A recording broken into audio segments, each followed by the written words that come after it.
Night রাইডার্সের অধিনায়ক কে হতে পারে সেটা কিন্তু এই ভিডিওতে বলবো। ভেঙ্কটেশ আয়ার হবে নাকি রিঙ্কু সিং হবে নাকি কুইন্টন ডিকক হবে নাকি অজিনকে রানে হবে নাকি অন্য কেউ হবে, কে হবে সেটাই কিন্তু এই ভিডিওতে জানাবো।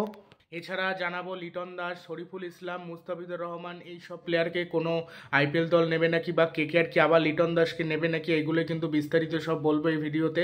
প্রথমে বলছি কলকাতা নাইট রাইডার্সের অধিনায়ক কে হবে। কলকাতা নাইট রাইডার্সের অধিনায়ক শোনা যাচ্ছে যে মানে কলকাতা নাইট রাইডার্সের যে কোচ বা যারা অ্যাসিস্ট্যান্ট কোচ বা যারাই রয়েছে টিম ম্যানেজমেন্ট সকলেই চাচ্ছে একটা তরুণ কাউকে ক্যাপ্টেন্সি দিতে। কলকাতার ক্যাপ্টেন্সি যাতে 7-8 বছর ধরে সে ক্যাপ্টেন্সি করতে পারে এরকম কাউকে কিন্তু ক্যাপ্টেন করতে চাইছে।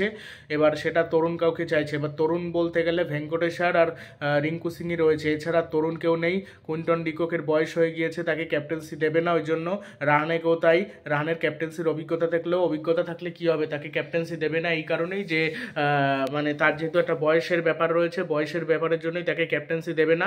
অ্যান্দ্রে রাসেলকেও দেবে না বয়সের জন্য। সুনীল নারিনের রেকর্ড এমনিতেই খারাপ ক্যাপ্টেন্সির, সেই জন্য তাকেও দেবে না। সেই জন্য কলকাতা নাইট রাইডার্সের ক্যাপ্টেন হতে পারে রিঙ্কু সিং। 2025 আইপিএলে কলকাতা নাইট রাইডার্সের অধিনায়ক হতে পারে রিঙ্কু সিং। রিঙ্কু সিং হয়তো অধিনায়কত্ব করতে পারে 2025 আইপিএলে কলকাতা নাইট রাইডার্সের হয়ে, এবং ক্যাপ্টেন হতে পারে ভেঙ্কটেশ আয়ার।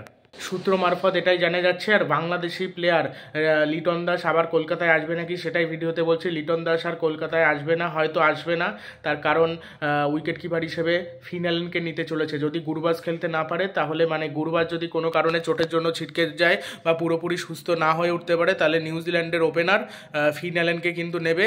এটার কি সূত্র মারফত জানা যাচ্ছে সেটা কিন্তু জানিয়ে দিলাম। ভিডিওটি ভালো লাগলে চ্যানেলটি সাবস্ক্রাইব করে দেবেন এবং ভিডিওটি শেয়ার করবেন।